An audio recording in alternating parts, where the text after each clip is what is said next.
all on this wonderful day, Swasthya Expo 2023.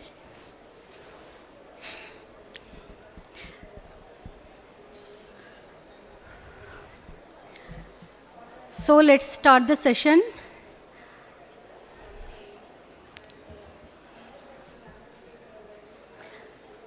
May I request the chairperson, Dr. Vinay Mohan sir, please come on to the dais.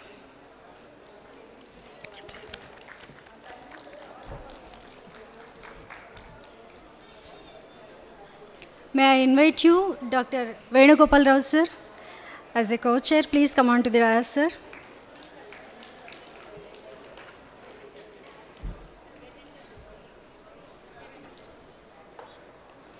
May I invite you, Dr.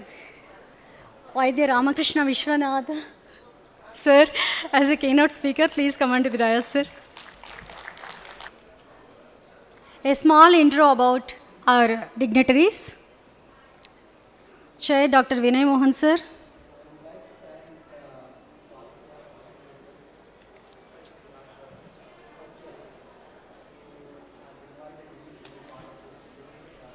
Dr. Vinay Mohan sir, Principal at Sri Swasthya Ayush Ayurvedic College, Karnataka.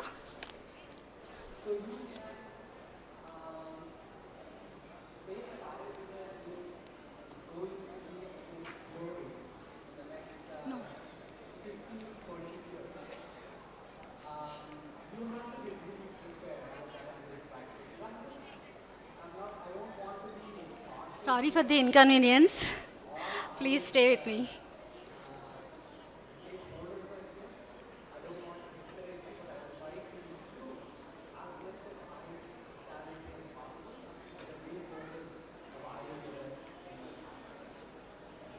Dr. Vinay Mohan sir, Principal Sri Swasthya Rural Ayurvedic Medical College, PG Research Center, Belgaum, Karnataka.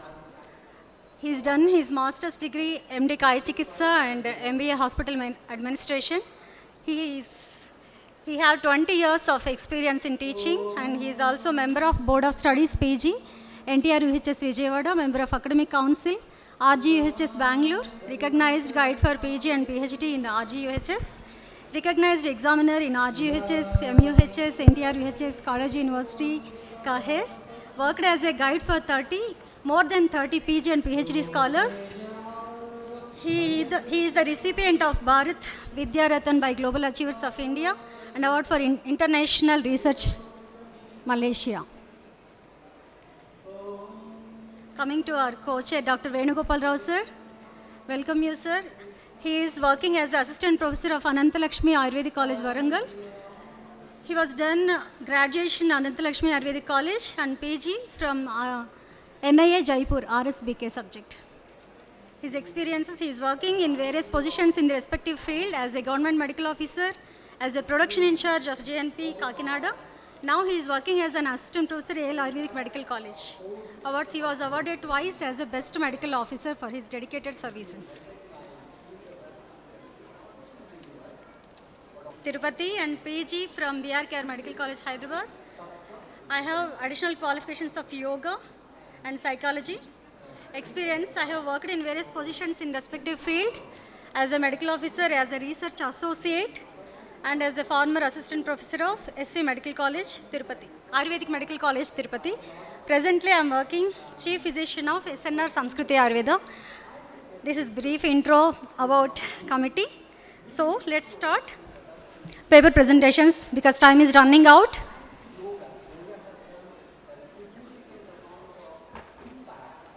Dr. Ramakrishna sir, his topic. Sir, are you ready for the presentation? Sir, please, sir. Sir, please complete within the time. 10 minutes. Right, 10 minutes. It's okay. Right. So, the topic given was something different, and I'm starting with a different topic. Okay. So, I am Dr. Ramakrishna. I'm graduate from Hyderabad College and postgraduate from Nagpur. My specialization is Rashastra, and that too I'm proprietor of Rasendra Rashala, which manufactures only specialty medicines, especially Rasaushadhi, Kupi Pakwa, Potali, Parpati. All these kalpanas, no other medicines we prepare, especially only Rasaushadhi. So, 10 minutes I'll take your time to present a few this topic. This is Rasaushadhi manufacturing simplified by controlled heating techniques. So aim of this presentation is to develop standard operating procedures for manufacturing of Rasaushadhis, which ensure safety to humans, environment, effective therapeutically and cost-wise. So Rasaushadhis are sought to be very difficult to prepare. So we have made many experiments, and out of my 18 years experience, we have developed some instruments by which you can easily manufacture Rasaushadhis, use it without losing the track of the Shastra. So for an Ayurvedic Vaidya, it's necessary that one should know how to diagnose disease, prepare medicine and treat the disease. So quality of medicine with its safety and effectiveness can only be ensured if prepared scrupulously as per the reference text. So that is the reason it's a part of curriculum, unlike modern system of medicine. So keeping in this view the difficulties of modern day Vaidyas, we have developed these yantras, machines using modern technology and with ancient ideas. So what is the yantra? Yantrate niyamyate vadyate rakshate paradadi aneka upayena tadyantram. Apparatus consisting of interrelated parts with separate functions used in performance of some kind of work is called a machine. So these are the different yantras we developed. This is a Potali yantra, where you can make Potali kalpanas. Potali kalpanas are sought to be the emergency medicines in Ayurveda. With a very less dosage, they can penetrate in a different way and give results. This is the Gandhaka Shodhana yantra, and this is Parpati yantra, the next to that.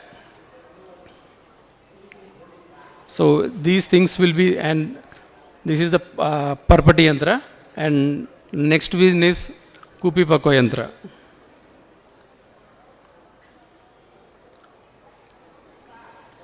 So Parada Shodhana, many of you know Para is first you have to purify Parad and Gandhak when you make any Rasaushadhi.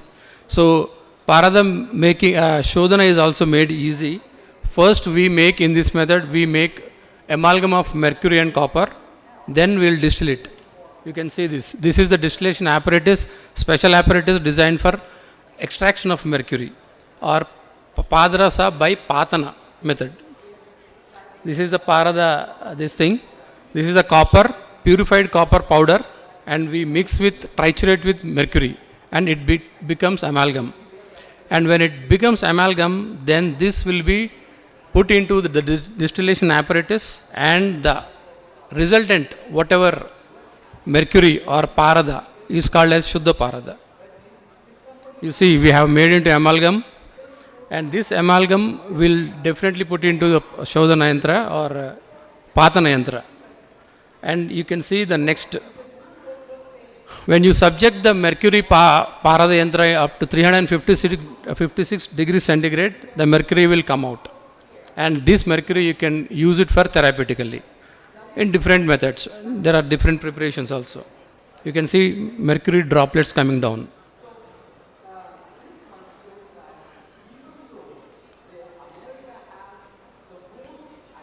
And coming to Gandhaka Shodhana yantra, you know these are being depicted in textbooks.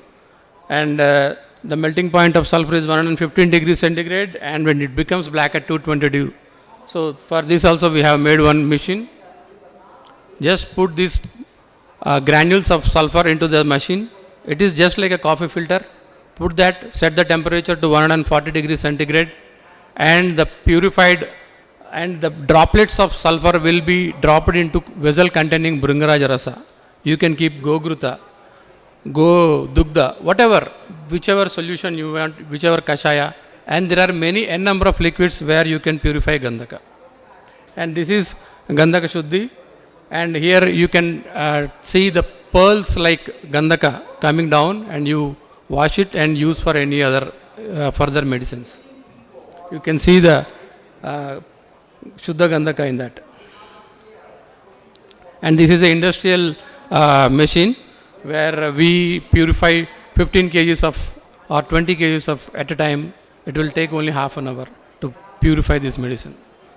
And this is milk with cow ghee. And when you filter it, you can get bundi of Gandhaka, Shuddha Gandhaka. And this is for only to see whether how the Gandhaka pearls are coming into the water so that you can visualize it.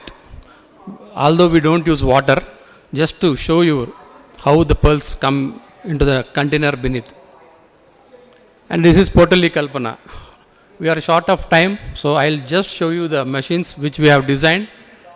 And these machines will ensure the quality of product.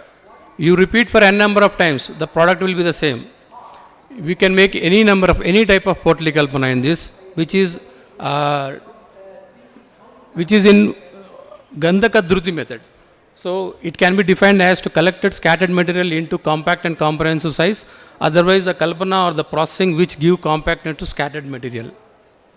These are different types of Potalis.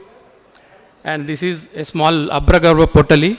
Abrag Basma and Kajali are triturated with Kumari Rasa, made into a Potali form, dried, wrapped in silk cloth, suspended in the Dola Yantra with molten sulfur, and after 8 hours of Pachana, remove it, dry it, and use it for your therapeutic purpose. All these machines are designed by me with at least we took 10 years to design the program, and even Kubi Pakwa also next coming. You just on it and forget it. The things will happen automatically. No need to see them, no need to monitor, no need to only monitor at the time when you want to close the lid. Otherwise, it will happen by its own. Give the shape. This is the Potali Yantra. We are making Potali. So, by using machines, you can make these Rasaushadhi very easily. When you read in the textbook, it will be very difficult to see. But when you make with these yantras, it will be very simplified way. And these are dried, and this is silk cloth. Wrap in the silk cloth and dip into the Gandhaka Dhruti. All these are available in YouTube also. You can see in my website.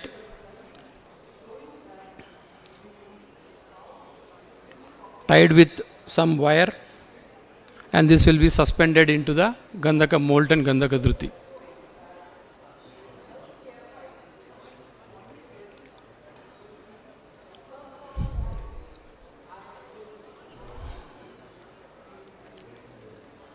So Potalis can be made in different methods, but this is a method where we are using molten sulfur. Even the Potali, when you use the Potali, the basmas which you use generally, they can be converted into, their shelf life will be more, and their properties will be made into intact. And because of the sulfur only, all these things will happen. And we use Shuddha Gandhaka in this. And after, once the Gandhaka is totally becomes liquid or liquefied, then you can see, check that. Now you dip the Potali. At 140 degrees centigrade, you can keep up to 180. You can gradually increase up to 225 degrees centigrade.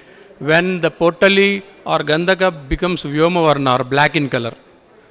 8 to 12 hours Pachana is required. And this will definitely make your, and we have tried this machine, we left the Potali for 1 week. There will be no changes, no power consumption, and they will be intact.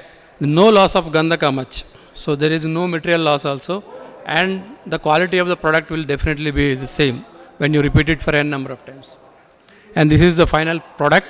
You have to remove the Potali when the Gandhaka in molten state only, otherwise you cannot remove the Potali, it will become solidified. And this gives metallic luster, it gives attainment of Paka testing, it will become very stony hard. When you hit it with on a hard surface, it gives you as if you are hitting a stone. Next come Parpati, we'll do it fast. And this is a 25th Parada Bandha at the Porta Bandha and used in Grani Vikaras. This is the Parpati machine, and this is the controller where which you can control the heat, and this is the design of the yantram. And this is the how we make kajali. So add the first video is add Shuddha Gandhaka and Shuddha Parada and grind it for at least 10 hours, and your kajali is definitely made. There is no doubt that whether it is not, no particles of mercury will be present in that. This is edge runner which is specially made for making of kajali.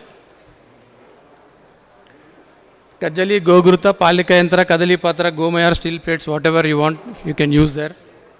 Mrudupaka, Madhyamapaka, Kharapaka. There are 3 pakas of Parpati where temperatures have been given. If it is 135 to 150 degrees centigrade, we are quantifying everything. We are not telling Mrudupaka, Madhyapaka. If you quantify them, the temperature, we can read it, and we have to set the temperature to get that paka. And this is Rasaparpati Madhyamapaka. So you just add this and you mix it with some Ghrutam, Go-Ghrutam. And at 175 degrees centigrade, it will become paste-like thing, and you press it on banana leaf, and your Parpati is ready. And this will happen in only 5 minutes. It doesn't take much time also. And you can give to anybody. You can give to your Panchakarma therapist or your worker. Anybody can do it if you set the things in a proper way. And you will get the same thing. No need, no what you call fear of burning sulfur or it will catching fire, all these things. You place it and press it.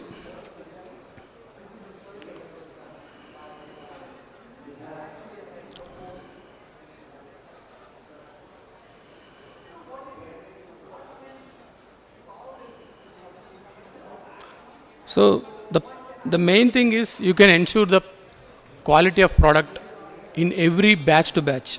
It doesn't change. You can see this is a Parpati. Parpati is nothing but in Sanskrit it is called as Papad. Papad is nothing but Parpati. So same thing will be in Madhyamapaka, and because of lack of time we are skipping it. So advantages of our conventional method. So while making Parpati, one can control the heat, hence the potential danger of sulfur catching, quality of paka, safe and easy to operate, low power consumption and space occupation. You can keep in your small vertical balcony also, you can keep all these things. No pollution, no much sulfur will evaporate. Dose, there is 2 Rati or 250 mg, maximum dose is 2.5 grams. And this is Kupi Pakwa Yantra, this is the Valuka Yantra what we have designed. And in Valuka Yantra you can make any Kupi Pakwa Rasayana easily. That may be Rasindura, Rasakarpura you can make, Samira Pannaga, Tala Sindura, Chila Sindura, you name the Kupi Pakwa you can make in this machine. So heating pattern and duration of Paka differs with each formulation. And Mrudu Agni is 100 to 250, Madhyama Agni 250, 450, and Tikshna Agni to 450 to 650. These are the things. And Galastha, Sagandha, Murchana, these are all theoretical topics. These many people know Mrudu Agni, Madhyama Agni, Tikshna Agni. This is for Rasindura especially. And this is the Kachakupi where you will be pasting the medicine and where Rasindura is really coming out. This is the equipment description. These are all controlled by thermocouple, and this thermocouple will sense the temperature and give back signal to the control box which controls the heat, and it gives in a programmable pattern. These are all programmable controllers. You just set the program, you will get the product out, and without losing much of medicine or properties, near properties, now output will also be correct. These are the in process. You can see Gandhaka coming out. These are the Gandhaka fumes coming out. Once after the excess of Gandhaka is evaporated, then only we have to seal the bottle mouth.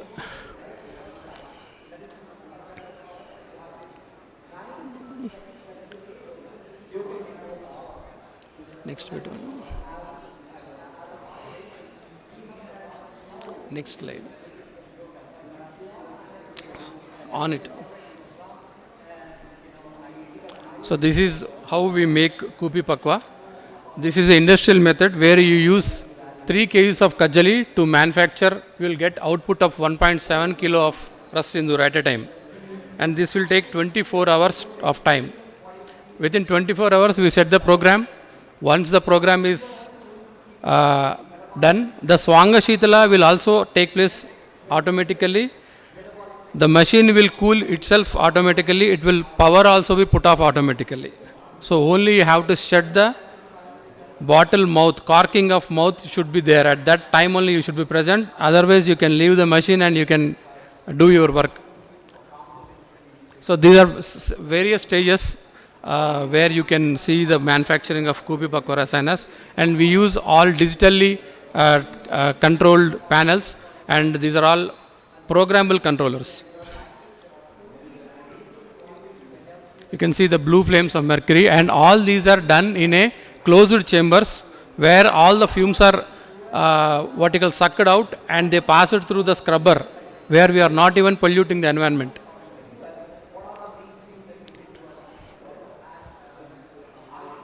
And we have seen hundreds of experiments we have done, and every time we will be getting only the exact amount of 55% of ras sindura from what we actually put from kajali. If you give 1 kilo of this thing, you will definitely get 570 grams. So by these methods, what we have experienced during my studies, there are n number of variables in manufacturing of Ayurvedic medicines. So cut the variables. We have cut all the variables now so that we can get a product without any variation. So this is the bottle breaking technology we use for getting ras sindura. Lit the bottle with a thread of gasoline at one point, and after cooling drop some water. The bottle will break and you can see the ras sindura in talastha or galastha on the neck of the bottle. Any ras sindura will definitely form on the top of the bottle only.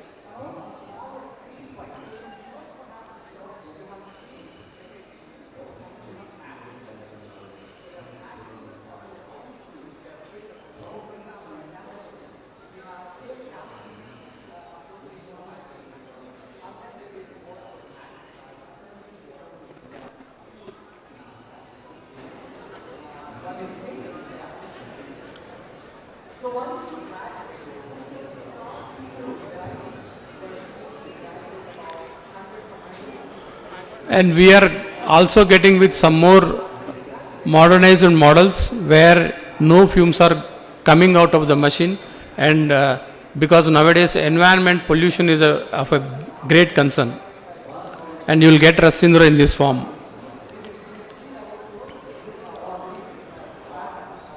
Next. See, you can see the bottle. If the bottle color is like that, we are sure that your product is the output is a product and the quality of product is ensured. And you see the bottom is empty, and at the neck it is the you can get the sublimation of the product. And this is how the product accumulates at the neck. And this is the product when you crack or take out the glass bottle, and this is the product what you see. So this is in process. Galastha, this is how ras sindura appears.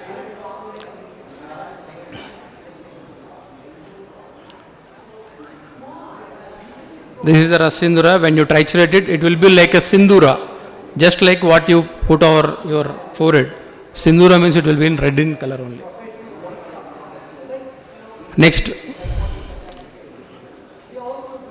So we also conduct some workshops. Students who are interested, you can join the workshop. We'll train them for 3 days workshop we'll be conducting. Who are interested, you can join the workshops to get more knowledge. Thank you very much. Thank you very much, sir, for your timely presentation. And it's turn to the paper presentation.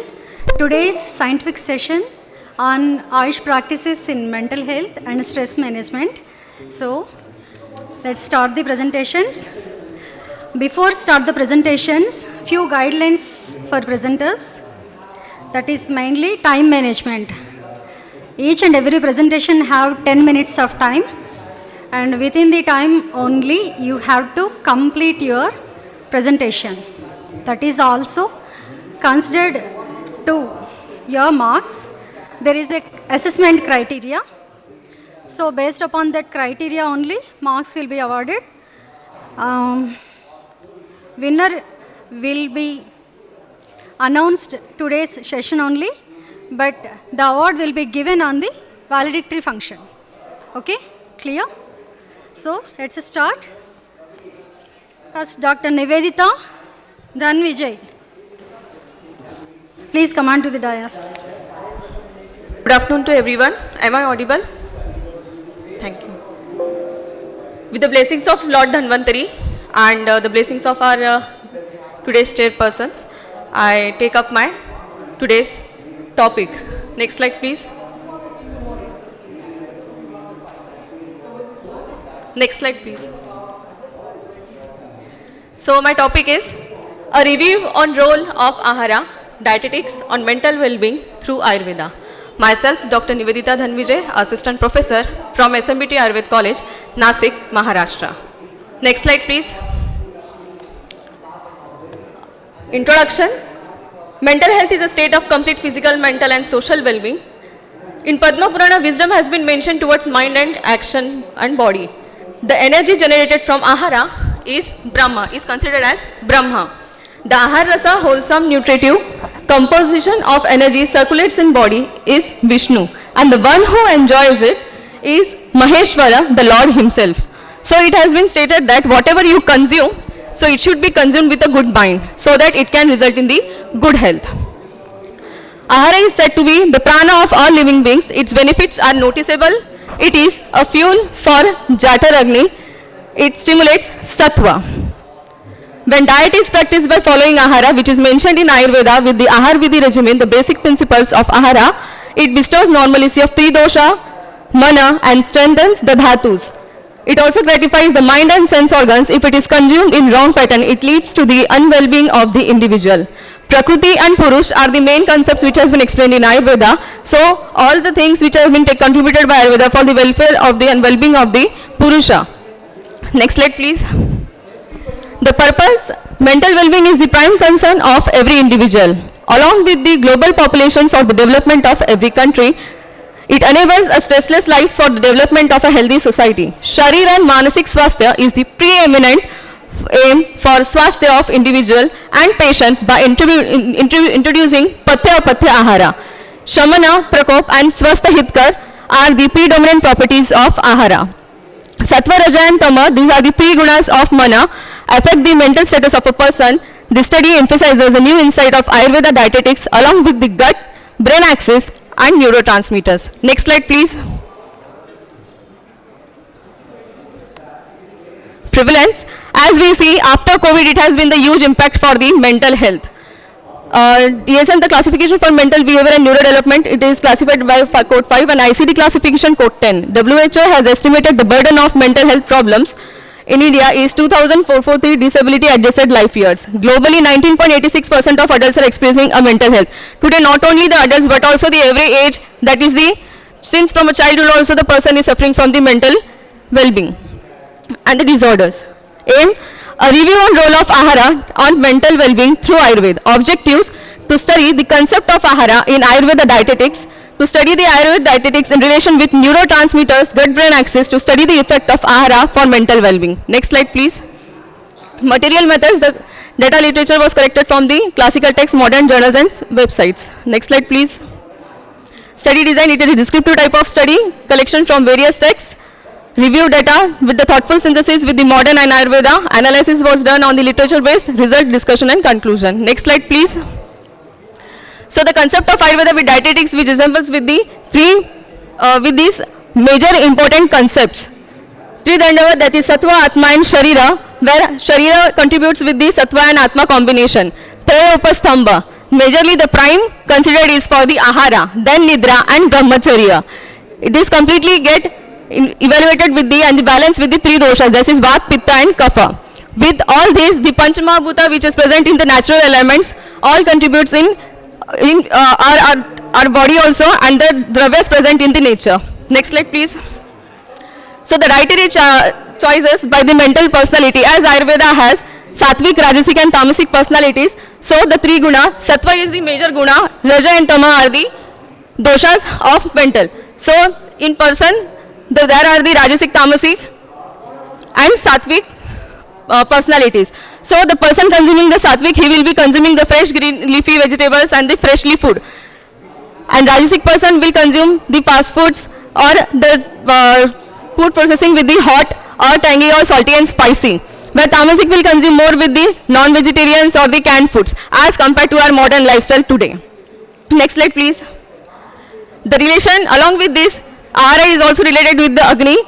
Jathar Agni, the types of Agni, location and its functions. It completely based on the principles of Ayurveda. Jathar Agni which relies in Grahani, it's after the digestion of Ahara, Aharasa gets absorbed from the intestine and the Aharasa is get converted into the Rasa. Then that Dhatwagni acts on it and that Sapta Dhatu is evaluated and formed, and finally the Oja is present. Whatever you eat, if it is eat in a right and proportion manner, it will contribute to your immune system. That is Oja. Then comes the Sapta Dhatu Agni, that is seven Dhatus which comes with the Rasa, Rakta, Maunsa, Med, Asti, Majja with the Sar, Kitta and Poshak Anshas will contribute for your proper formation of your body's elements. Bhutagni, which is again the five elements which contribute on the body for the Sharir Dhatus. Next slide please. So these are the principles of Ayurveda which majorly dependent for a human being, and it has been advised how you should consume your food, how the food is prepared, in what quantity and in what nature food should be consumed. Next slide please.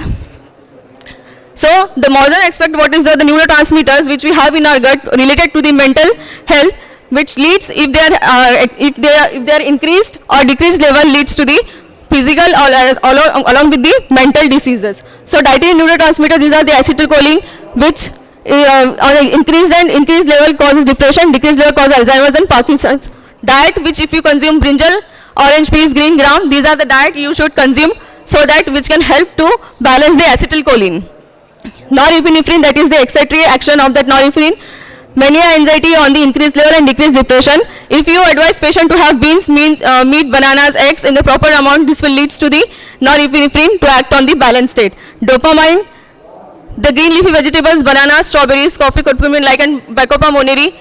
So these are the diet you should advise for patient for having the mental illness suffering from the increased or decreased levels of dopa. Serotonin, which is the happiness molecule, it is 90% contribution is developed in the gut.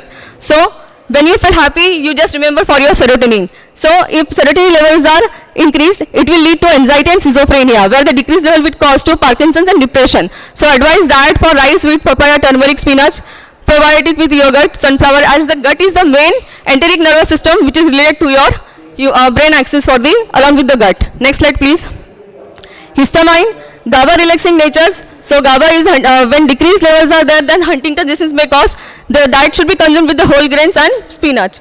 Glutamate, aspartate, mushrooms, tomato, fish are the diet should be advised. Next slide please.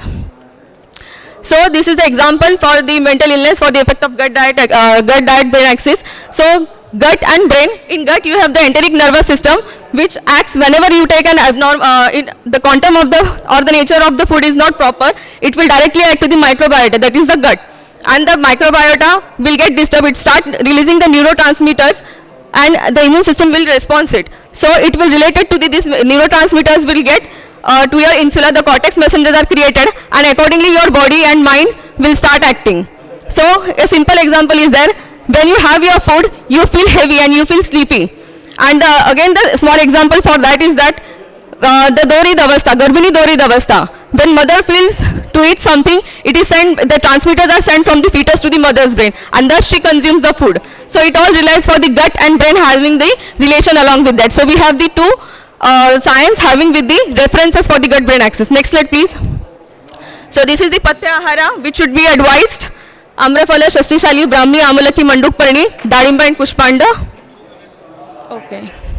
So this should be the diet should be advised for the mental disorders, or whenever you feel low, just consume for the healthy preferences. Next slide please. This is the apatya ahara, fast foods for today's life, canned foods and refrigerated, which leads to the mental imbalance and the neurotransmitter neurochemicals to release on the deficient issues. Next slide, please. So result, ahara plays a major role in maintaining and sustaining life considered as supreme. Sattvic ahara leads to a spiritual dimension in nurturing the mental health of an individual along, which leads to the longevity and prosperity. Poor diet leads to depletion of neurotransmission. As you don't consume anything, you feel depleted. You feel hypoglycemic. And the bala is low. So that the concept of Ayurveda is widely explained in Ayurveda Compendium with its relation with Mana Sharira and its effect on it. Next slide, please. Discussion. Ahara is the most remarkable effect on neurotransmitters and gut. The composition of ahara also influences the gut microbiota, which acts as a precursor for Majja Dhatu Agni present in the gastrointestinal tract and helps in the assimilation of fatty acids, which are building blocks for the development of brain. So Ayurveda is also having the references with the relation with the gut and the microbiota along with the brain. Next slide, please. Conclusion. Ayurveda treatise has explained collective vast detailing of ahara and its effect on the mind and body. Ayurveda opines that quality of ahara influences emotion, mental ability and vigor. The only objective of Ayurveda is swasthya rakshanam and arthurasya vikara prashamana. Next slide, please. So one should consume the ahara according to the mindfulness. He should not name that food. Whatever he should consume with a good health. Next slide, please. So these are the neurotransmitters, chemicals which rule our life. So when diet is wrong, medicine is of no use. When diet is correct, medicine of no need. So let consume the sattvic ahara and let your cells keep smiling you and say thank you.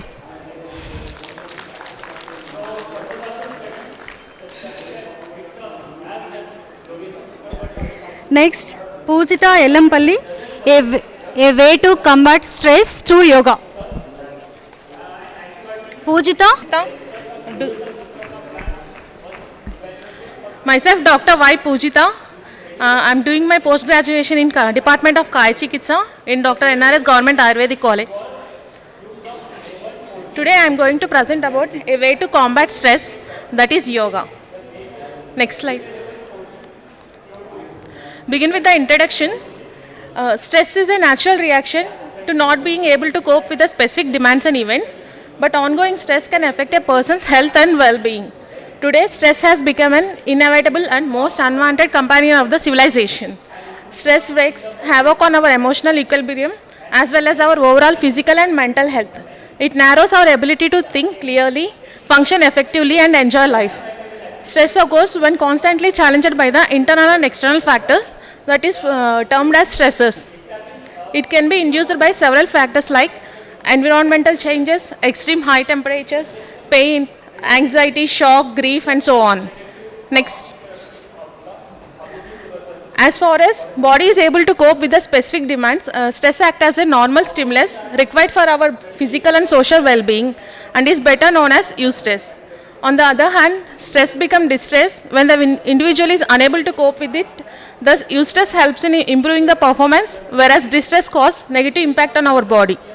The fact that stress plays an important role in the etiology of several diseases, where stress is known as sahasa, and Sheraka advised to avoid sahasa as it is adversely affects the body.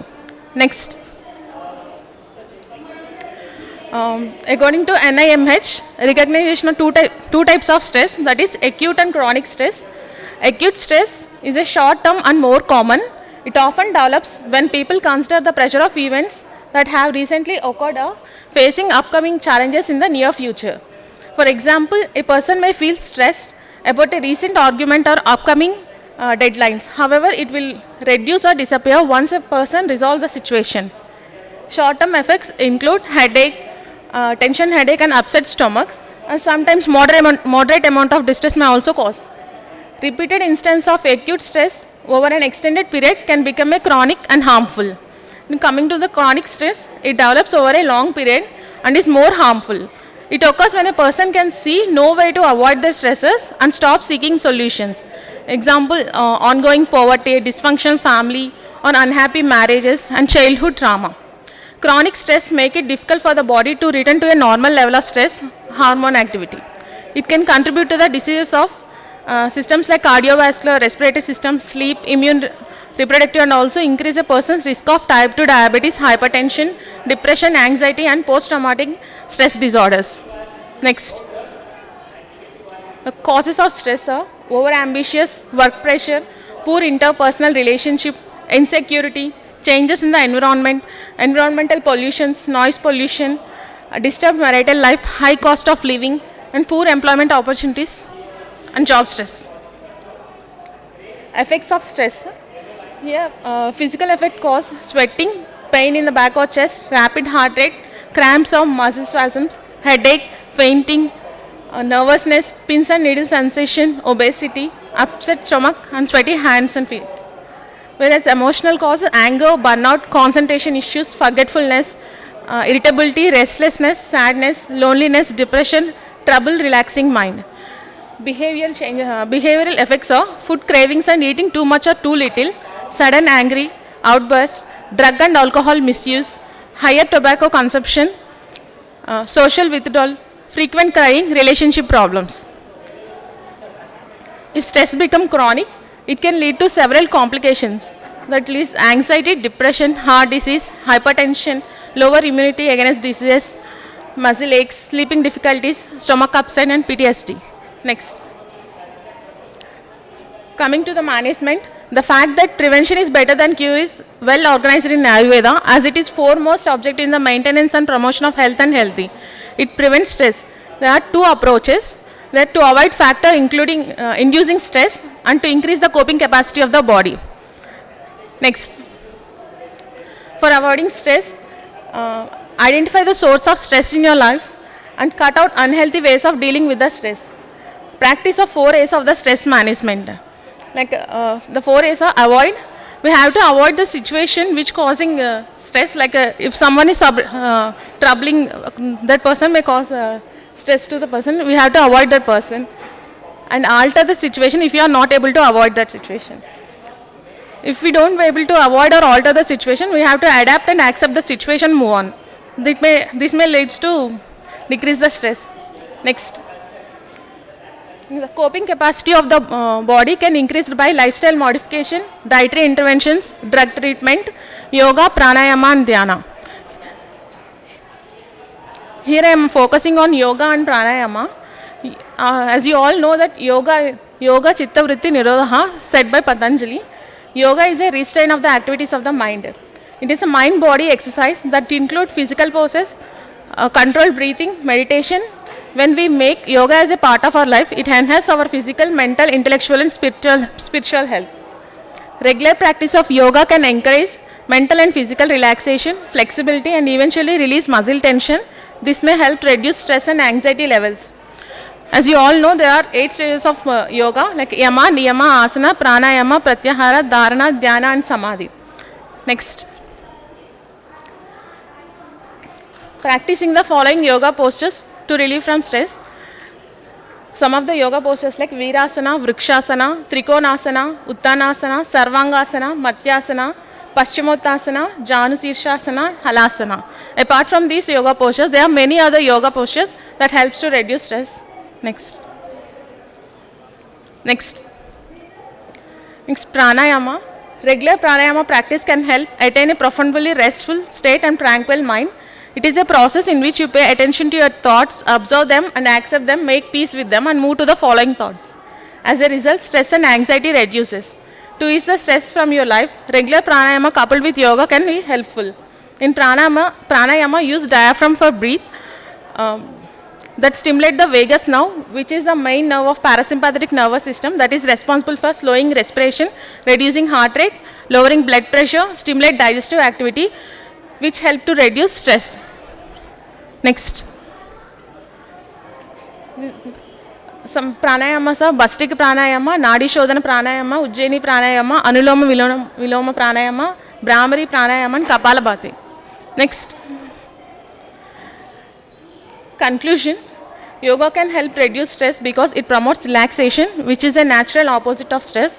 Yoga can benefit 3 aspects of our lives that are often affected by the stress: our body, mind and breathing. Yoga has long been known as a great antidote to stress. Next. Thank you.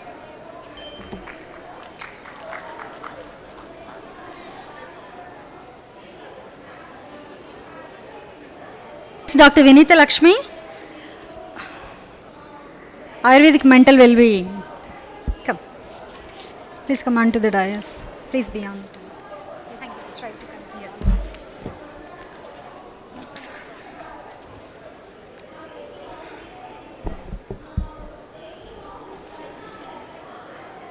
I'm Dr. Vinita. I'm currently working as the assistant professor in the Department of Swasthya in NKJMC Bidar, and today I'll be talking about the Ayurvedic mental well-being. Next.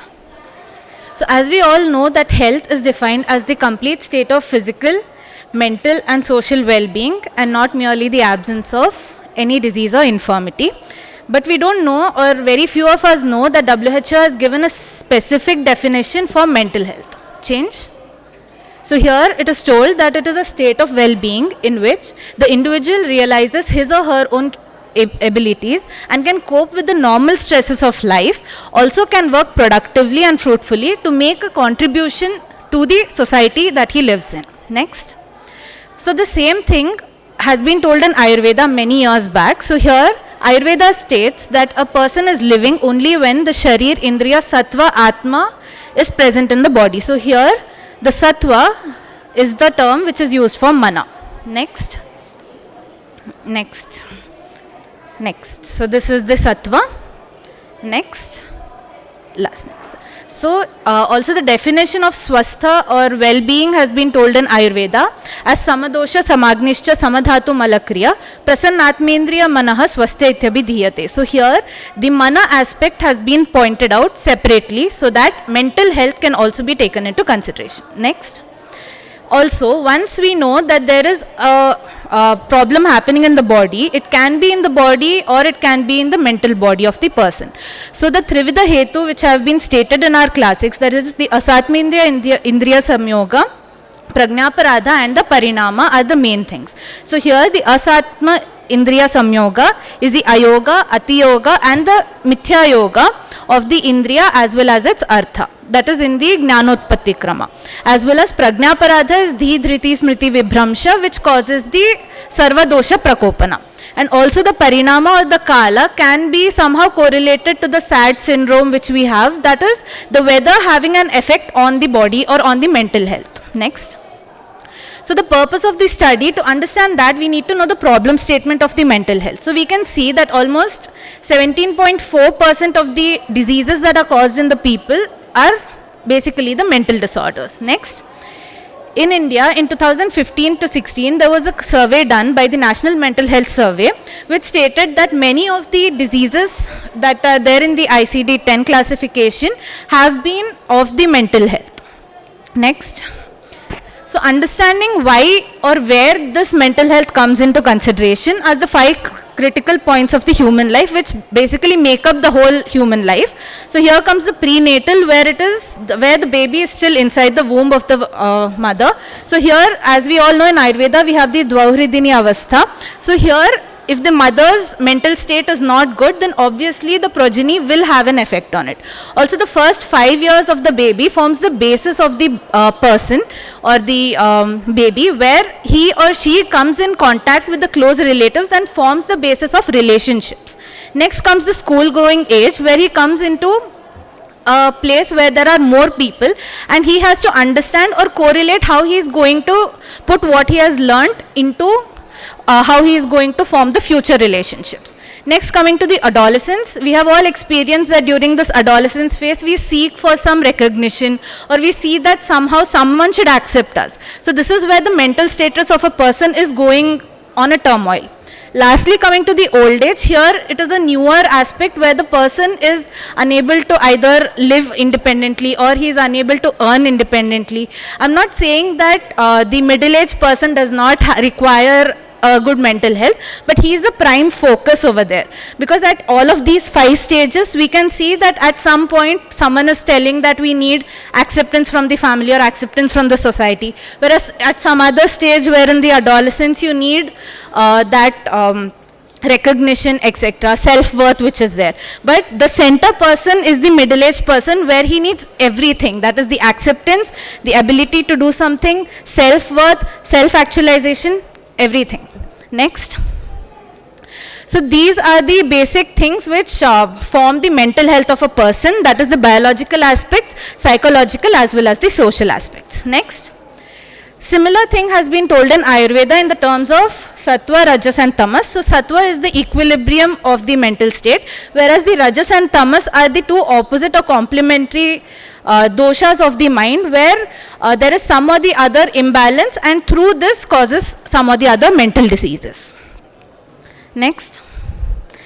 As we all know that intervention basically is of three types. There is the prevention, the curing, that is the treatment, as well as the rehabilitation. So here also we can see that prevention is primary, secondary, tertiary. Treatment has invasive and non-invasive types, and rehabilitation is during the phase as well as to prevent the relapse. Next. So coming to the Ayurvedic principles which form the basis of these three, that is the prevention, treatment and rehabilitation, we have the Sadvritta, Achara Rasayana, Sattvavajaya Chikitsa, Daiva Vyapashraya Chikitsa and the Yukti Vyapashraya Chikitsa. Next. Again. Yeah. So coming to the Sadvritta, we have the 5 Sadvrittas, that is the Vyavharika Sadvritta, which is the ethical codes of conduct. Then we have the Samajika Sadvritta, which is the social conducts of a person. The Manasika, that is the mental conducts. The Dharmika, which is the cultural code of conducts. And the Sharirika, which is the physical code of conducts. So all of this basically form a base of how a person should live physically, mentally, socially in a society, and how he has to maintain the utmost health during his lifetime. Next. Coming to Achara Rasayana, there have been many things that I have highlighted which are in red, which directly have an influence on the mental aspects. For example, Satyavadinam, Akrodham, also Jitatmanam, Pravanendriyam. But there are a few like Nitya Kshira Ghritashinam, that is having a daily dose of milk and ghee, which has an indirect effect on the mental health, which is known from the Rasayana, effects of Rasayana. Next. Coming to the Sattvavajaya Chikitsa, can you just press it again? Yeah, so here it says that ahitebhyo artebhyo mano nigraha. That is the ahita artha. That is, as we saw in the asatmya indriya artha samyoga, there is either ayoga, atiyoga or mithya yoga. So the mana nigraha from all these has to be done in case of Sattvavajaya Chikitsa. Next. So through Sattvavajaya Chikitsa, we can see that Jnana, Vijnana, Dhairya, Smriti and Samadhi can be enhanced, which can be taken as the psychotherapy which has been in the modern science. Next. Coming to the Daiva Vyapashraya Chikitsa, it somehow acts as the X factor in the Chikitsa. Here the other aspects where there is no direct psychotherapy involved, but there is faith which is involved, can be taken into consideration. That is mantra, aushadhi, homa, dhyana, etc. comes under the Daiva Vyapashraya Chikitsa. Next. Lastly, Yukti Vyapashraya Chikitsa is the place where we concentrate as doctors. Over here we look into the Anta Parimarjana, that is anything medicine or ahara which goes inside and cleanses the body. Coming to the Bahi Parimarjana, that is the Abhyanga, Shirodhara, Sweda, etc., which is for the external body and relaxation. Coming to the Shastra Pranidhana, that is the Shastra Karma. This is basically not taken much in use except for cases when there is hemorrhage or blood clots which have to be removed. Next. So we can see the results of these as Vayasthapana, Ayukara, etc. But in the end we also see that Mana Prasannata is seen thanks to these, and as we have seen in the definition, Sattva and Mana Prasannata is one of the definitions of Swasthya. Next. So coming to the conclusion, Ayurveda has always told Swasthasya Swasthya Rakshanam, which is prevention better than cure. By following these, we can increase the Sattva Guna, as well as these are very simple Ayurvedic strategies which have been told. And as we know that Ayurveda deals with a holistic health and not just physical or mental health. So as being a holistic approach, I guess Ayurveda can treat or can help in mental faculties. Next. So I would like to conclude by the theme of Mental Health Day 2023, that is mental health is a universal human right, because a strong mental or a strong mind can carry a weak body, but a weak mind can never carry a strong body. Thank you. Thank you, Vinita, for your nice presentation. And next, Yogeshwari Bhanut. Her topic is mental health and Ayurveda. Respected dignitaries, myself Dr. B. Yogeshwari, PG Scholar, Department of Draveguna, S.V. Ayurvedic College, Tirupati. Today my topic is mental health and Ayurveda. Introduction. Dharma, Artha, Kama, Mokshanam, Arogyam, Mulyam, Uttamam. According to Ayurveda, Dharma, Artha, Kama and Moksha are the prime goals of life, and achievement of these goals leads to a healthy life. Next. Sharirendriya Sattva. Ayush stands for Sharirendriya Sattvatma Samyogi Dhari Jeevitam Nityag Anubandhasya Paryaye Ayuruchyate. The term Ayush stands for the combination of body, sense organs, mind and soul, and its synonyms are Dhari, Jeevita, Nityaga and Anubandha. Sattvatma Shariram Cha Trayame Tridandavat. Mind, soul and body, these three constitute the tripod. Swastha, the healthy person. Vikaro Dhatu Vaishamyam Samyam Prakriti Ruchyate. Sukha Sanyakam Arogyam Vikaro Dhatu Dukkam Evacha. Any disturbance in the equilibrium of the dhatus is known as disease, and state of equilibrium is a health. So health and disease are defined as pleasure and pain respectively. Sharira and Manasika Doshas.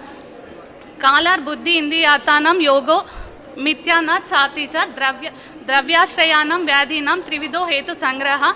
The cause of the disease related to both mind and body. These three constitute wrong utilization, non-utilization, excessive utilization of time, mental faculties and objectives of the sense organs. Vayuhu Pittam Kafas Shoktaha Shariro Dosha Sangraha Manasaha Punaruddhisto Rajas Tama Evacha. So the pathogenic factors in the body are Vayu, Pitta and Kapha, while those in the mind are Rajas and Tamas. The definition of manas, manyate avabuddhyate gnayate anena iti manaha. The mind transits all sense perception, so it is known as sattva, and also it is known as chetas. Its action is determined by its contact with object and the soul. Next.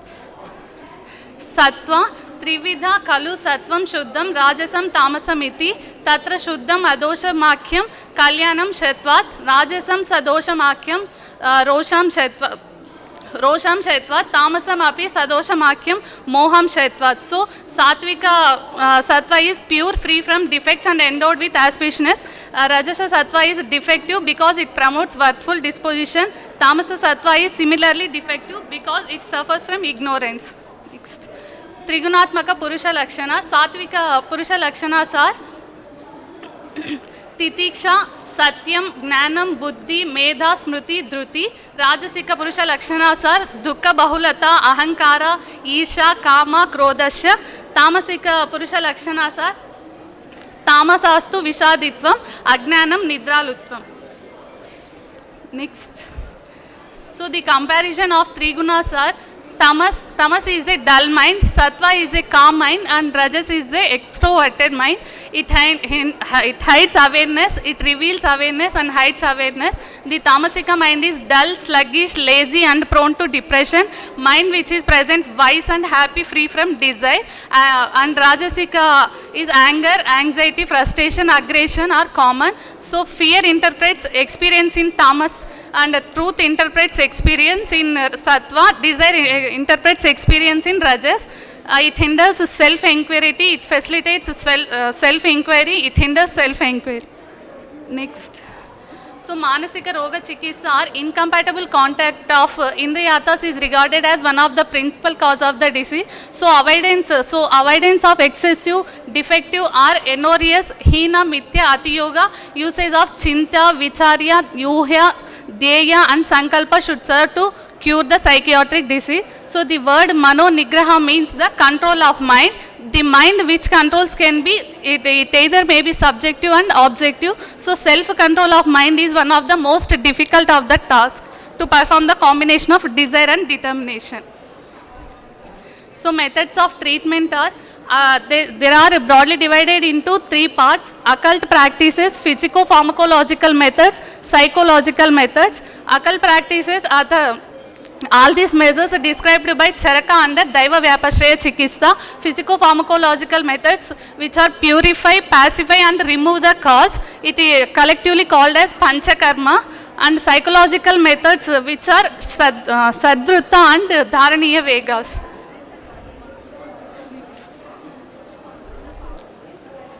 Next. So, Daiva Vyapashraya Chikitsa, these methods create confidence tendencies. It includes mantras, Aushada, Manimangala, Bali, Upadana, Homa, Niyama, Prayashitta, Upavasa, Pranipata, chanting of mantras. Next. Yukti Vyapashraya, here the treatment is based on reasoning and necessary planning, and hence it is scientific or rational. The cause of the disease are reasoned out and suitable ways and means are devised to effect the cure based on fundamental principles of Ayurveda, that is Panch Mahabhuta, Tridosha, Samanya, Vishesha, etc. This treatment is further subdivided into 3 groups: Antah Parimarjana, Bahi Parimarjana, Sestra Pranidhana. Antah Parimarjana includes both Samshamana and Samshodhana. Sattva Jaya Chikitsa, by regulating the thought process, by replacing the ideas, by channeling the pre-assumptions, by polishing the objectives, and by proper guidance and advice for taking right decisions. Next. So treatment which bring back to the normalcy of manas is Pradeha, Utsaha, Abhyanga, Dhuma and Sarpi. Intake of Sarpi. Next. Importance of Satvika Ahara. Persons in the mode of goodness prefer food that promote the lifespan, increase virtue, health, happiness and satisfaction. Such foods are juicy, succulent with natural fats, wholesome and nourishing, conducive to the heart health and naturally tasteful. Eka Aushadha yogas are Amlaki, Brahmi, Jatamamsi, Jyotishmati, Kushmanda, Lashuna, Rasna, Shankapushpi, Vacha and Estimadu. Rasayanas and Aushadas in Mansika Vikaras are single herbs are Brahmi, Mandukaparni, Ashwagandha, Jatamamshi, Shankapushpi. Medicines are Brahmi Gruta, Kalyanaka Gruta, Panchagavya Gruta, Saraswata Rishta, Ashwagandha Rishta, Saraswata Churnam, Manasa Mitra Vataka, and Grutas are Panchagavya Gruta, Brahmi Grutam, Mahakalyanaka Grutam. Herbo mineral preparations are Brahmi Vati, Vatakulanka Ras, Smritisagar Ras, Yogendra Ras. Syrups are Kushmanda Rasayanam, Chavana Prasham, Ashwagandhadi Leham, Shetavari Leham, Brahmi Rasayanam. Next. So, prevention of mental disorders are in support of this concept on preservation and promotion of health and prevention of illness. Ayurveda lays due stress on various measures to be adopted in order to promote mental health and prevention of health and prevent mental disorders. These measures find descriptions in the chapters divide to Dinacharya, Rutucharya, Shedvritta, Roganutpada and Annapana Vidhi. In order to be free from mental disorders, Ayurveda prescribes that one should not allow oneself to become a victim of impulses like greed, grief, fear, anger, jealousy and vanity. Next. Achara Rasayana, it totally drugless treatment. It maintains the total life. One who speaks truth free from anger, abstains from alcohol and overindulgence. Dinacharya, beginning the daily habits with awareness, rising with the sun, cleaning the body and beginning our personal practice of worship helps recognize our place in the family, community and cosmos. Choosing right foods for our appetite and metabolic needs is a fundamental element to show respect of our body and life. Right usage of time means to eat when hungry, rest when fatigued and make time to play for nourishing creativity. Yoga therapy. By practice of yoga, one can attain the state of moksha. Process of increasing sattva and decreasing raja and tamas leads to loss of deeds to attain the moksha. Conclusion, all these measures are aimed to bestow relaxation and mental equipoise, which are basic prerequisites of a sound mind. They are particularly relevant to our times when we are forced to battle continuously against stress and strain for our very survival. Summing up, Vagbhata states that one who introspects daily once and reacts to fellow beings and surroundings drawn to dark would modify his behavior, remain free from grief and enjoy the perennial happiness. Ayurveda is known for its philosophical basis and hence its approach to this problem is quite different. Though there is not symptomatic account of his contribution to the subject of mental health of the psychopathophysiology and psychotherapeutics, Ayurveda has lot of contribution to that field. Sattva Jaya, the Ayurvedic approach is the first of its kind and it developed can really prove much useful. So mental health is not, thank you.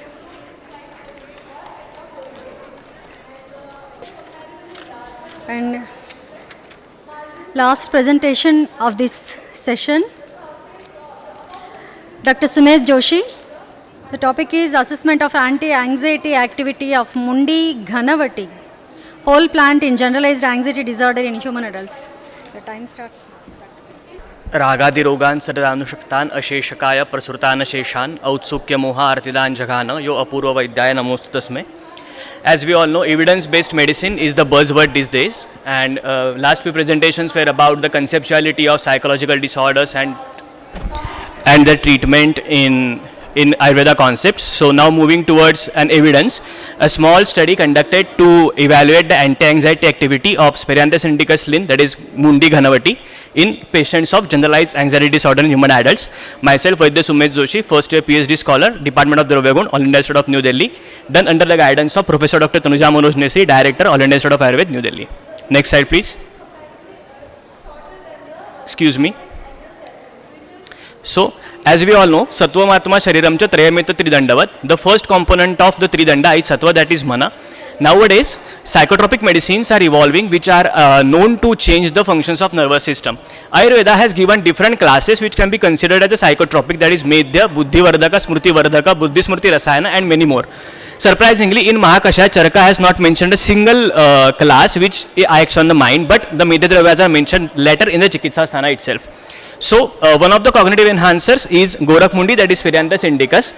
Why anxiety under the concept of Medhya? Because anxiety is the early predictor of future cognitive decline, and number of patients of anxiety are increasing day by day, even from the lower economical class to higher economical class. So, here anti-anxiety activity is studied.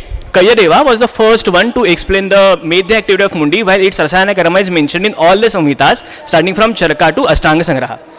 The herb is not evaluated clinically for its anti-anxiety activity, and hence the study is designed accordingly. Next, please. So, purpose of the study, as I said, you can say that the global burden of psychological disorder is much more, and the gap between the treatments available and the people who need the treatment is so high. So, in such cases, the allied sciences like Ayush can come into the act and can derive new drugs which can be helpful to combat such diseases. So, because of lesser side effects, as it is claimed, and the easy availability, there is pragmatic shift towards Ayush medications and along with yoga therapies for management of psychological disorders. Next, please. So, a brief of a literature review of Mundi.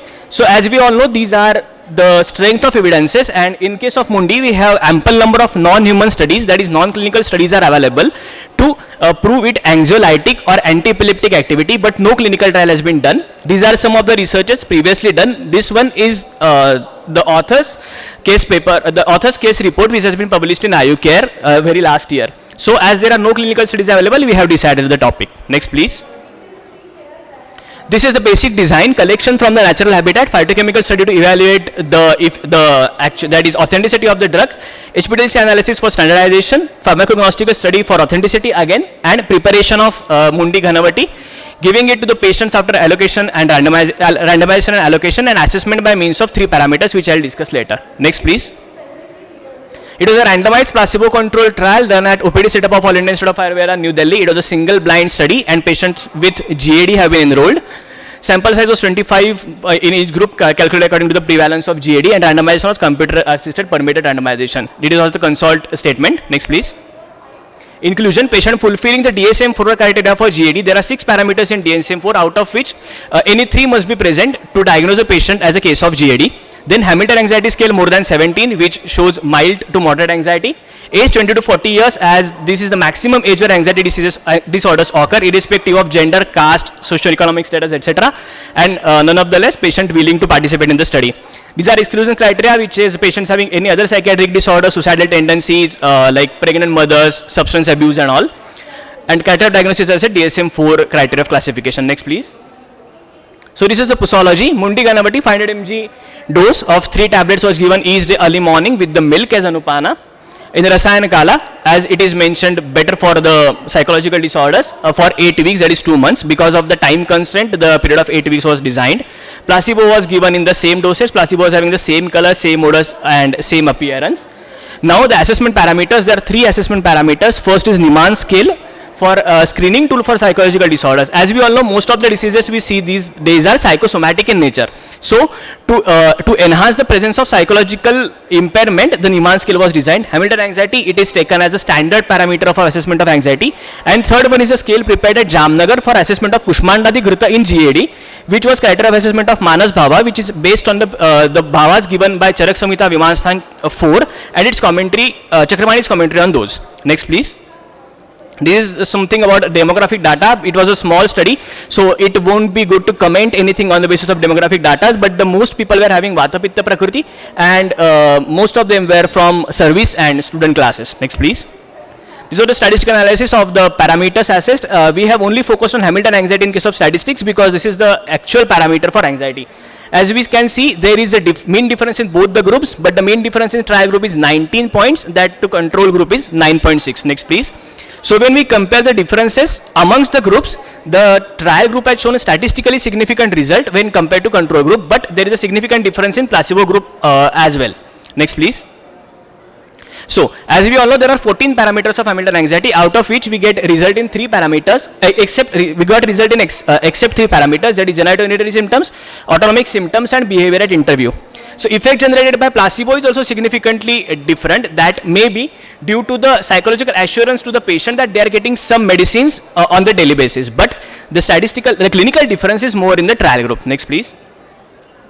So probable mode of action, this is all hypothetical because there is no proper method for methodology for action is explained. Tahi alpasattvasya mala pradushta buddhe nivasa hridayam pradushya. This is the basic line of samprapti given by Charaka in case of Unmad. So the first and foremost action is at the level of sattva guna. Upliftment of sattva guna is very much important when dealing the psychological disorder. Second is at the level of doshas. Some factors of some types of doshas like avalambak and tarpak kapha, prana udan and sadhak pitta, they play a role. Now Gorak Mundi is a madur tikta rasatmak dravya having madhur vipak and ushna virya, so somewhere it is vichita pratyarabdha dravya and hence it has more affinity to acting as a by means of virtue of its prabhava, which is made there. At the level of Agni, everything in the body is based on the condition of Agni. So where Agni is good, Agni is pradipta, even the mind is in the good function, as Charaka has explained in detail in the Grihani Chikitsa. And at the level of Srotasa, Srota Avarodha causes mental disorders, as I said in the Samprapti of Unmada. Next, please. According to contemporary approach, sadly, unfortunately, the contemporary science is also not well versed or well developed when it comes to psychological disorders. Only few pathways which are like GABA pathways, serotonin 5-HT pathways and few more are there. One of the previous studies had showed that the Gorak Mundi has agonistic effect on GABA, so we can say that it plays a role in reducing the anxiety. Second, saponins have shown a role to anxiolytic activity. So saponins are present, and in the phytochemical analysis we have concluded that saponins are present in extracts of Gorak Mundi, so they may play a role, but we need to have GCMS, LCMS and HPD-LCMS analysis to get the phytochemicals present and to get the proper pharmacological action of the drug. Next, please. So these are 2 published works. One is the case report published in IU Care, which is UGC Care Journal, and second is the phytochemical and physicochemical analysis, which includes proper physicochemical study along with phytochemicals, HPDs and FTIR along with UV spectroscopy, which is published in another Web of Science Index journal. Next, please. Now further research, what we can do the similar study on larger sample size in multicentric trials and by using standard control along with counseling therapy. We can firstly do demographic studies because we don't know the Hetu part of the Manas Vikarat, so we need to focus on the Hetus first, then we can go for the Nidan Parivajana. So we need to have demographic studies to find out the Hetus. Third, experimental studies in vast scale, because there are 3 experimental studies available, one on anti-epileptic activity and 2 on anti-anxiety activity of a single extract of Gorak Mundi, which were done way back in 2009 and 2010. Then more number of psychological parameters and more scales can be developed and can be incorporated in studies to get a more authentic result, and objective parameters like few hematological and radiological parameters can be included. Next, please. So, thank you very much. Sumit, for your excellent presentation, and we have 2 more interesting presentations are there. Please stay with us. So, Dr. Malik Kashif. His topic is unlocking the healing potential of Unani system of medicine in depression. To you all, I am a PG scholar of Ilmul Adviya from the college, Government Nizamiya Tibbi College, Charminar, Hyderabad. My topic is unlocking the healing potential of Unani system of medicine in the depression. Next, please. Now, what is the depression?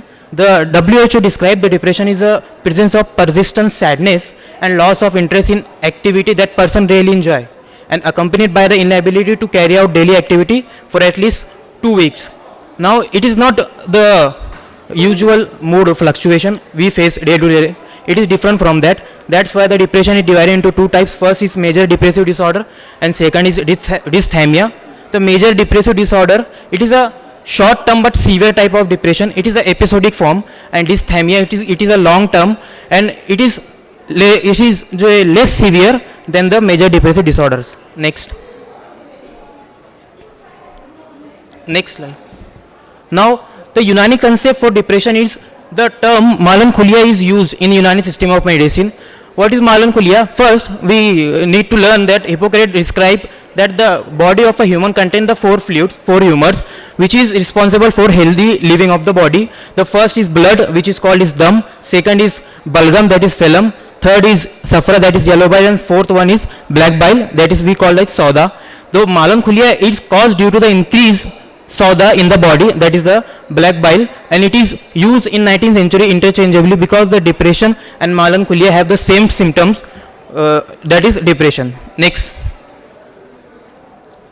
Now what is the purpose of the study? That there is a 350 million of the people is suffering from the depression right now, and the WHO suggested that by the 2030 the depression will be largest burden of the disease in socio-economic country. The 30% of the population always suffer in the depression. There is a female more prone to the depression. 70 to 75% of the female are more prone to depression. And here comes the Unani medicine, which have the lesser side effect than the modern medicine, which have the side effect like dizziness, weight gain, and also the acne and insomnia. These are the side effect of the modern medication. But Unani system is a holistic system of medicine which cure the depression with less side effects. Next slide. The methodology we use, we research and explore the Unani textbook, manuscripts, and online database like Medline, Science Direct, Springer. Next. Now what is the common causes of depression? First is brain chemistry imbalance. There is a imbalance in the hormone in the brains and the body which causes the depression. Drugs, like teen and 20 ages people are more affected in the depression. So they are doing drugs like cigarette smoking, tea and all that. Traumatic event like loss of loved ones and the molestation, harassment that female face in their life, it causes the depression. Physical health problem, poor nutrition and genetic biology, it is the causes of the depression. Now the major symptom of the depression is low mood. Low mood is the major symptom that patient feel always depressed. Changes in appetite may be either he gain weight or either he loses the weight. Sleep disturbance is having, he is having the insomnia, agitation, fatigue and difficulty in concentration. That is the symptom of the depression. Next. Now that is the pathophysiology. There is the hypothesis is described for depression. First is monoamine hypothesis. The three hormones present in the body, that is serotonin, norepinephrine and dopamine, they are decreased due to the more stress. They decrease and that causes the depression. This linked with the neurotropic hypothesis, that brain drive neurotropic factor. This factor is responsible for maturation and enhancement of the monoamine neurons. That monoamine neurons, when this BDNF is decreased in the body, then the monoamines of neuron causes the atrophy, which leads to hippocampus atrophy, which leads to depression. Now the third hypothesis is neuroendocrine hypothesis. The patient is suffering when the stress, then the HPA exists. What is HPA? It is the hypothalamus pituitary adrenal axis is disturbance occur, which cause in the increase of the CRF, which leads to enlargement of adrenal gland, which leads to increase in the cortisol and thyroid hormone deficiency, which lead to the symptom like depression. Next. Now this is the treatment of the modern is given, which have the side effect like SSRIs, SNRIs, MAOs and others like electroconvulsive therapy and cognitive behavioral therapy. Next. The treatment in Unani system of medicine, it is the holistic framework encompasses with the three types of treatment. First is ilaj bil ghiza, that is the treatment through the medication, diet and nutrition. Second one is ilaj with dawa, that is the treatment through the medication and herbal remedies. And third one is ilaj with tadbir, that is treatment through the regimen and lifestyle modification. Next. Now first ilaj bil ghiza. Now the Atibba, that is the Unani scholar, suggested that the Axia Latifa, the food which digests easily, is more effective in the depression, because the patient who feels the depression cannot have the food. He is suffering from the loss of appetite. Then the scholar suggested that he should eat the meat of small birds, chicks and fish, brains of the animal, kernel of different nuts, fruit juices and sweetened yogurts and the rotilas we use. Next. Now the second one is Ilaj with Dawa.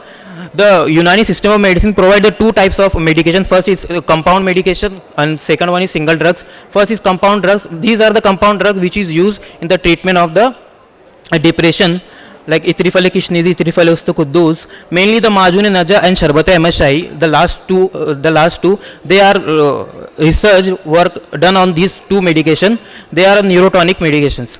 Next. These are the single drugs which is used in the Unani medicine. First is Aftimun, that is Cuscuta. It has the property of anti-convulsion activity, anxiolytic activity. The second one is Asgan, that is Ashwagandha, Withania somnifera. It is a mood stabilizer, anti-stress, anxiolytic. These are the study I have done on these drugs.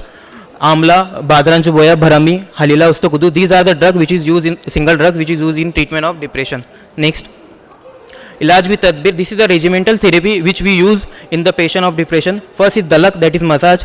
The Unani scholar suggested that the patient which having the depression should give head massage.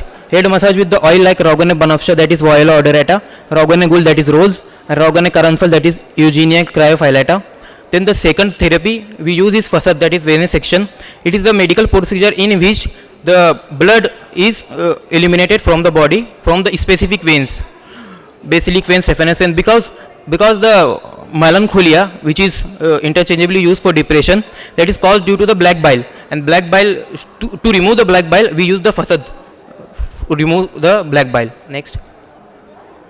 The third one is Shamum, that is inhalation therapy. It is a therapy which is used because of the smell, strong scent and fragrance like seb, amber, gulab and other fragrance drugs we use, because it affects the olfactory system, and olfactory system stimulates the limbic system, and limbic system is responsible for the mood. The South snot, it is the therapy in which a small quantity of oil of a drug is pouring into the nose. The oil we use in the Unani system of medicine is Rogane Banafsha, that is Viola odorata, Abe Poste Kaddu, and Rogane Gao, Rogane Gulab. Next. Now the Hamam-e-Ratab, bath therapy. The bath therapy we use is Hamam-e-Ratab, that is a water, and the Ibn Sina is suggested that the patient who is suffering from the depression should be bathed in the water which contain the Banafsha, Nilofer, that is the Nymphaea alba, and the other medication I described before. Nutul is a Shirodhara in Ayurvedic. We also use in Nutul irrigation therapy. Some oil or decoction of a medicine is pouring onto the part of the body, that is the forehead of the body for depression.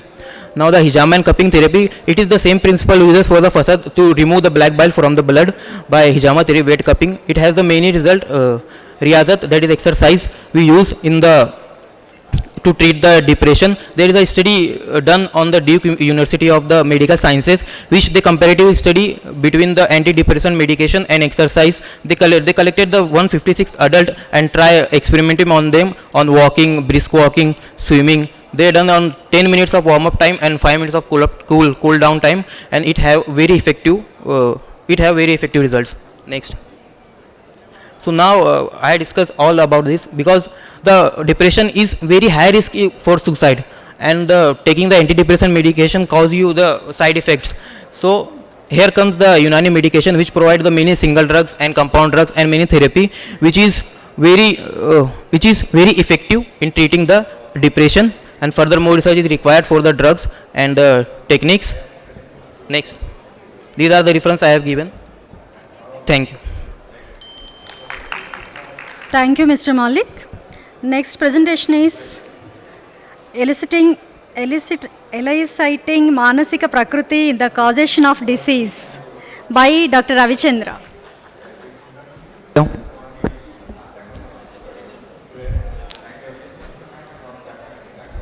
Yeah. Good evening, one and all. This is Ravichandra, BMS second year from Dr. BRKR Government Ayurvedic Medical College. Today my presentation topic is eliciting Manasika Prakriti in the causation of the disease. Next. Before going into the topic, we just think some answers for the questions that can believing make us well, and does emotions affect our health, and finally the most precious one, who is controlling our life. Next. So, going into the topic, in our world population, out of every 3%, the 1% is suffering for the psychological disturbances. That psychological disturbances leads to an disturbances in the health. That leads to an disease. So I'm saying that psychological behavior affects physiological well-being. That manasika prakriti affects the causation of the disease. So next. So 5,000 years back, ancient Indian science, Ayurveda, has given a prime role for the mental health in the causation of the disease. For that, the definition of the life as an union on the combination of the physical body, indriyas, manas, and finally Atma is leads to an life. Next. And also the definition of health also have the prime role in that as a sattva. Next. Now, the key role plays in this topic is the manas. Manas plays a vital role in the causation of the disease because our daily life regularly will do every work by the acceptance of the manas. Most of us came here because of we like to see manas. Next. Manas as a manasika objects. Manas has some objects like Uhya, Chinta, Vichara and Sankalpa and manasika gunas are two. They are the Anutvam, Ekatvam. How an electron revolves around the atom, likewise manas moves overall our body, Sarva Sharira. Next. As you know all, these different qualities of manas is not same to the person. It changes. The specific psychological behavioral pattern is different to the person. That's the reason our acharyas has classified into the 16 types of different psychological behavioral patterns into the 3 compartments. They are the Sattvika, Rajasika and Tamasika. Next. Each category has a special way of thinking, behaving and dietary choices and many more. And manasika gunas have a relation with the sharirika doshas. That's the reason it leads to a disease when it vitiates. Next. We'll see an example. A sattva candidate has a different characteristics when the dosha vitiates. When vata dosha predominates, the person has an good communication skills. The person can speak very clearly and very greatly. When pitta predominant person has the good leadership qualities, and when kapha predominant person has then good listening qualities and obedience and loyalty, loving devotee person. Next. And also this psychological behavioral pattern has a special dietary choices too. They have a special dietary choices too. Next. Now our core topic of our presentation is manas as a substratum of the disease. Yes, manas is a seat for most of the diseases. Nowadays in our society we are seeing lot more diseases is arising because of manasika doshas. Next. In our Ayurvedic text, a great concept is it, that is Trivida Hetus. The 3 causative factors for all the diseases. They are improper usage of time, buddhi and indriyarthas. These 3 are controlling by manas. Next. And these 3 improper usage leads to a disease. Now we will see a classical example. In Ashtanga Hridaya and Charaka we have Dharmiya Vegas. It is suppressible urges. The emotions in our society, the emotions which we need to suppress, but unfortunately we are expressing it out. We'll see by not suppressing these urges, it leads to a Rajasika guna. Then when Rajas increases, automatically the Sattva imbalances and Vata and Pitta prakopas. When the vitiation of the Vata Pitta, it leads to a disease. Next. And in Charaka Nidhanasthana, Acharya Charaka is given the 8 psychological factors which are responsible for the causation of the disease. Next. We'll see on some examples which are present in the Charaka Chikitsasthana. that in Charaka Nidana Sthanam we have an Astamahagadas. In that a classical example, Jvara. The manifestation of the disease Jvara happens by the Kama, Shoka and Bhaya. We'll see Bhaya is fear. When the person is fear, then the fear happens because of Atichinta. When the Atichinta happens, the person in his body, Vata aggravates. Vata increases, further metabolic increases, then Pitta increases. By the repeated Pitta increases, then the person manifests the diseases called Jara. And so, the same like Rakta Pitta also, the manifestation of the Rakta Pitta is also due to the Shoka and all. Next. And also we'll see in our daily life that most of the software engineers, some of the softwares, they're becoming impotent or infertile because of their heavy stress like that. Our Acharya said 5,000 years back only that due to the Chinta, Shoka, Bhaya, Shukratushti is happening, and also klebya, different types of klebyas too. And next, we'll see in our regular day-to-day life that excessive anger, excessive Bhaya, excessive Shoka leads to the Pitta Prakopa. That Pitta Prakopa leads to an thirst. We can call it as Trishna. Next. Now, how the treatment and preservation of the healthy mind is very much important in our day life. Next. Our Acharya Charaka has given the 3 types of chikitsas for this. They are the Yuktija and Satvajaya and Daivika. We have 4 types of bodies. There is a physical body, mental body, emotional body and spiritual body. For this, Yukti Chikitsa helps for the physical body, and the Satvajaya Chikitsa very much helps for the mental body and emotional body, and finally the Daiva Chikitsa helps for the spiritual body. Next. And also we have other 3 types of treatments too. They are following Dharmartha Kama Moksha for the Atma and physical body, and finally fulfillment of the Manas. And also service to the nature. In our world, completely giving and taking policy is going on, but when we are service to the nature, there is no giving and take policy, there is only work is happening. So our physical body only works, our mental body or the Manas doesn't think at that time. So service is merely good helps to the mental health. And finally the Atma, the Vijnaniya, knowing about the self, who I am, why I came to this why I am existed, and what is my duty. By knowing all these things, a man can courageously do his work very successfully. Next.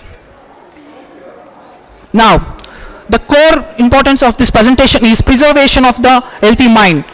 The healthy mind occurs with the 2 factors mainly. There are healthy thoughts and healthy diet. Healthy thoughts leads to a healthy mind leads to a healthy body leads to a great life. Next. And also healthy diet. The healthy diets can be achieved. The healthy diet is Sattvakara Ahara. Next. Yeah, I need to conclude that all the diseases, most of the diseases are not coming from the outside, that we just creating the inside by disturbing our emotional and mental health. So be strong and healthy and have a great success. Thank you for giving such an bless. Thank you. Now it's time to conclude the session by the co-chair Dr. Vinay Mohan sir. Sir. To you all, paying my salutations to Lord Dhanvantari. I would like to give my remarks as the chairman of this session. First of all, let me congratulate the organizers of this Swasthya Expo, who have done a great job in congregating so many number of people from all over India to this city which is happening. And also today we had a keynote address by Dr. Ramakrishna Garu, and I thank Dr. Ramakrishna Garu to having giving this keynote address, and also who has explained about various machinery and technologies in preparing various rasaushadis which are used in manufacturing, in treating various manasika rogas. Today we had a very number of presentations, right from the undergraduate students, postgraduate students, and also some from teaching faculty also. It's so wide, and I think we have done good in giving them various marks, and each and everyone has presented very beautifully, and each one is a winner, but with very small minor changes in their presentations, methodology of timing, acceptance of newer scientific techniques in and adding them in their presentations will give them various marks. So based on that, we have tried to do the justice from our side, and I thank the organizers for giving me this opportunity to share a few words with you. Thank you. Jai Hind. Dr. Venugopala Rao sir, please conclude the session with your few words. Respected dignitaries on the dais, and the after dais, and all the participants in the occasion of this Manasika Rogas, along with almost all of the participants are done very good job. All presentations are very nice presentations, and also given at last we have to decide two prizes. We have to give the two prizes. That's why selected two persons. Rest of the persons also done very good job. I don't think otherwise, and also participated very well, and also you have to participate in number of participations rest of your life, and also I am very thankful to the organizers who have selected and also given this opportunity in this occasion. Thank you very much. Thank you very much to all. Thank you. Now it's time to felicitation to our dignitaries. So I request you, Dr. Ramakrishna sir, as a keynote speaker. Sir, please come on to the dais. Co-chair Dr. Venugopala Rao sir, felicitate. Presenter will have the memento and certificate. Winner will be awarded at the time of valedictory function. He will declare right now, he or she, but you have to wait for valedictory program.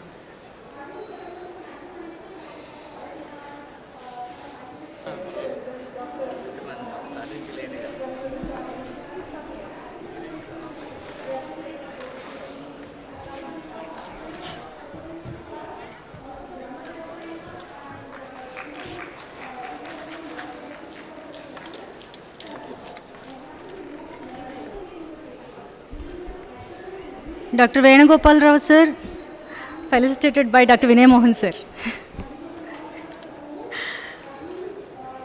Sir, please.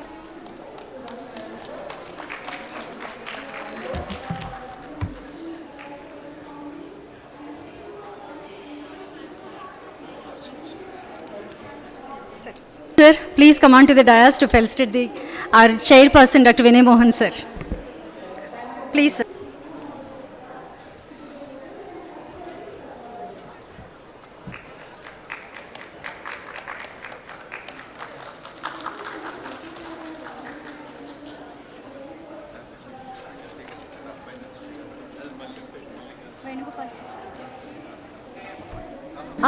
Dr.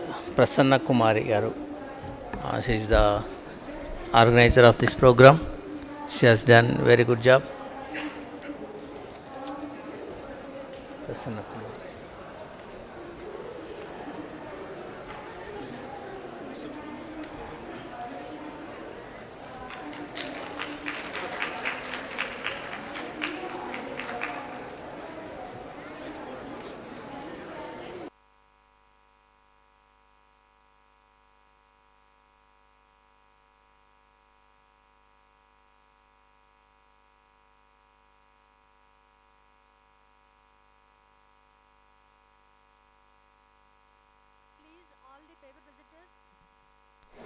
All the paper presenters come on to the dais and collect your memento and certificate.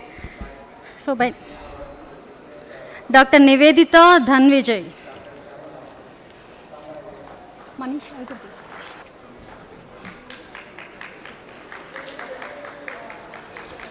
Please give her in the class, Manish. Dr. Sumit Joshi. Malik Kashif. Dr. Ravichandra. I'll check it out. Dr. Sumit Joshi. మీరు ఇక్కడే ఉండాలి. Dr. Malik Kashif. Very nice presentation.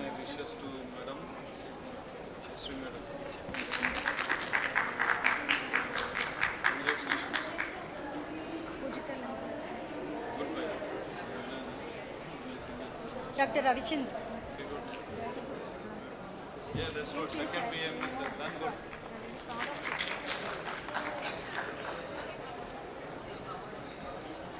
Yes. So I'll request you, Dr. Vinay Mohan sir, to announce the winner of this session. First place.